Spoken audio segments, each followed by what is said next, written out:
Morning Barbados, every opportunity we have to talk with people who are of interest to other people everywhere, we seize it. In fact, recently you heard from some of our friends in Africa, and today we have the opportunity of finding out about our friends in the Bahamas. In fact, it's a special pleasure to have Mr. Spence Finlayson with us. He is a master motivational speaker. Good to have you with us on Morning Barbados. Thank you. Good morning. Thank you. Well, you have to take me back because your history is very interesting. Not only is your name, I understand, connected to the Scottish. Yes. You also started your career by simply being involved in the hospitality industry and then moving into sales. So yes. Tell me about Spence. Yes, thank you very much. Well, I started off as a front desk clerk in the hospitality industry 2 months after graduation from high school. Wow. Someone came and looked for me, and the assistant manager of the hotel, he says, "We need you." I started off as a front desk clerk. This is a prestigious hotel in Nassau called the Life Key Club, which is the home of a lot of rich and famous people. As a matter of fact, William Paley, the founder of CBS, had a home at Life Key. Oprah has a home there, Diana Ross, and the list goes on. All of the Greek shipping tycoons, they have homes at this place where I worked. The Kennedys, of course. So I worked in the hospitality industry for a number of years, starting at Life Key and ending at Paradise Island as an assistant manager for Resorts International, which eventually became the Atlantis Resort, which Saul Kersner from South Africa came and started that whole big thing. But I left there to join the phone company, Bahamas Telecommunications Company, as a sales representative with the Yellow Pages. How do you make that transition? It was a serious transition. As a matter of fact, I never saw myself working for the phone company when I was in the hospitality industry. But I made the transition. It turned out to be one of the best jobs that I ever had. I like people, I like dealing with people, and it turned out that I like selling, and I was good at it. And actually, I got into the career of motivational speaking. I don't like to say accident because I think everything is divinely ordained by God. Absolutely. And coincidence is God's way of staying anonymous. While working for Batelco in South Florida, I met some people who thought I had some ability to be a sales trainer, to train salespeople. So I went with them to Dallas, Texas, and I trained with them. But while doing a presentation, a group presentation, they said, "Hey, you sound like a motivational speaker. You're good at that." And at the time, I really was not familiar with motivational speakers. And I continued to speak with them, took the program back to the Bahamas, did one thing, and as they say, the rest is history, became the motivational speaker. I think I see how the marriage works out there, though, with the sales and the motivational speaking, because that was exactly my thought, that puts you in the right place to be able to talk to people, because essentially if you are selling something to someone, you have to be able to tell them its benefits. You have to be able to show them the direction, and that is what you do today so passionately. Dare to be Great. Yes. Now that's skipping past a number of things, but that's your current TV show. Tell me about what preceded that. The television show, Dare to be Great, I had one before, a number of years ago when I first got into the business as a motivational speaker. It was so new to the country and to a lot of people. As a matter of fact, people would ask me, "A motivational speaker, a motivator, what do you do?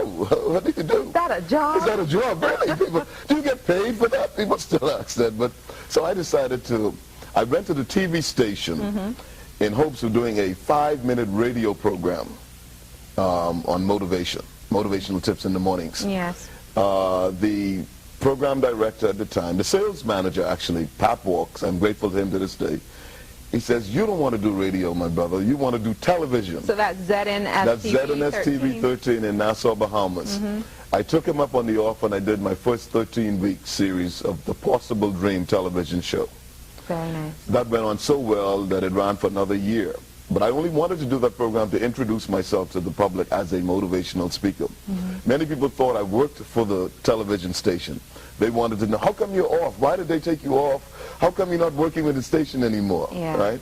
And I didn't do that. So for a number of years, I traveled around the Caribbean as a motivational speaker. St. Croix, St. Vincent, St. Kitts, St. Lucia, Turks and Caicos. I moved to the Cayman Islands in 1993, where I set up operations as a motivational speaker, and I had radio programs there in Cayman and so forth. And just coming up to Dare to be Great now, I said, I need to get back on television. So it was a God-ordained program. The whole name came to me from God. That's my belief. The whole concept, I just put everything together, approached the television station, and it was approved in seconds. They loved it. They loved the idea, and I was off and running. What is the joy that this brings to you? Because again, you said you love people, you love talking with people, and now the world is pretty much your platform through this TV show, Dare to Be Great. Yes. So tell me about the exchanges and the joys that it brings to you being able to inspire somebody to really try and realize their dream. I just love that. I think that I've been gifted as an encourager. You know, if you go back to the Bible, there was Barbados who was called the encourager. I think I have that gift of just encouraging people. I get tremendous gratitude and great feelings when I know I've encouraged somebody to follow their dream or to do something that they wanted to do. I've encouraged people who wanted to get into this business. I've assisted them. I suggested to some people they write a newspaper column. They've done that, and now they're doing their thing all over. It's just a tremendous feeling that I get back because, see, I'm living my purpose today. I was put here on this earth to do what I'm doing. And there's nothing like living your purpose. Absolutely. My purpose is to inspire people, to motivate them to be great than they think they are. You see, because we all have this greatness within us, you know. It's just a matter of finding the greatness and developing Letting it out. We all have the greatness. Yeah. I'll tell you a funny story. In high school, in school throughout, I was painfully shy. I would know the answers, but I'd be afraid to put my hand up. And one of my teachers back in high school saw me when I first started as a motivational speaker, and he says, my God, God is amazing. Here is Spence Finlayson, who never said anything, a great athlete. He performed on the field, but in school he never said anything, knew the answers, and here he is now talking to people all over the world. Absolutely. But it's only God. I think so. I give it to God. But it's interesting. You mentioned God a lot, and I believe personally that, you know, you really have to be led if you want things to go well for you in the world. Whatever you do, that's what I've been raised to believe, with God first. Yes. But you don't call yourself Pastor Spence Finlayson. No, I don't. Is that a part of your calling? I am thinking so. I am thinking so. What is so funny is I'm an Anglican, and the majority of Anglican priests come here to Barbados at Codrington College to study. In church, there's a lady who always say, you're going to Barbados to be a priest. And just recently at church, I said, you know what? I'm going to Barbados. This trip, I was coming here for the Barbados Hotel and Tourism Association as their keynote speaker for the luncheon. She says, you're going there and you're going to go back to Barbados to go to Codrington College. Wow. This is what she's saying. Look at that. I guess there's a call on my life. I owe all what I have today to my mother and to my God. And God for me means good, orderly direction in my life. I don't take what I have for granted. I don't take it lightly. I have to do what I do for the honor and glory of God. And I'm grateful, you know. I sat back in the Bahamas and I watched you for a long time, and I didn't know I would get a chance to meet you.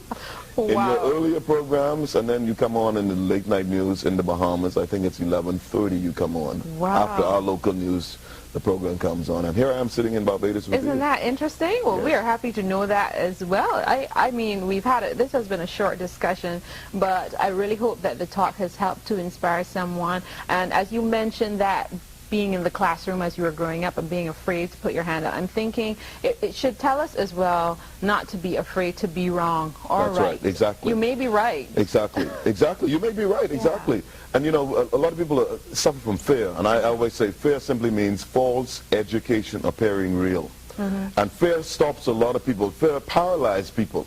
The fear of failure, the fear of rejection, the fear of looking stupid. All right? But I know today that our lives have been ordained by God, and our steps are ordered in the direction that we should go. Yes. I have to ask you, are we going to get a chance to see Dare to Be Great, the TV show in Barbados anytime? Yes, we're working on that right now. We're working on that right now, and I'm looking forward to having Dare to Be Great in Barbados, actually with outstanding and celebrated personalities from Barbados on the program. Say no more. I look forward to seeing it. We will hope that things will work out. But Dare to be Great, you've been hearing from Spence Finlayson, and the name Finlayson, that's the Scottish connection there, but certainly he is all Bahamian, but truly a Caribbean man, and a man who's looking to share his message of inspiration with the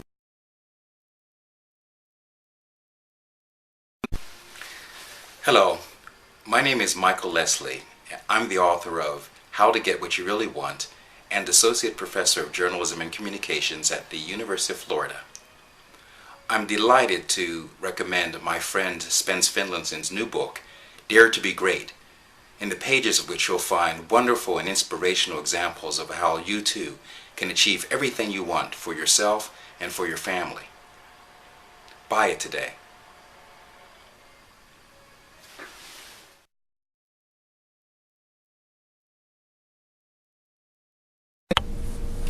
Hello, my name is Dr. Joseph Edsel Edmonds. I'm the former ambassador of St. Lucia to the United Nations, to the Organization of American States, and to the United States. I'm very pleased and I'm honored to be part of the launching of Spence Finlayson's book, Dare to be Great. This is a powerful book which I recommend to all sectors of our Caribbean community and indeed our global community. Spence gives us an idea of the different challenges that we all would face in life. He gives us an idea of the challenges that he himself went through, fortified by the experiences of other very successful people, very successful personalities, scholars, philosophers, and also the Holy Bible, all of it condensed and translated in a form which is very much down to earth. I am sure when you read this book, you too will be inspired by it, as it has inspired me in my lectures, my presentations on the Triangle of Success, which is my motivational book particularly for the young people, the leaders of tomorrow. I recommend it to you with confidence.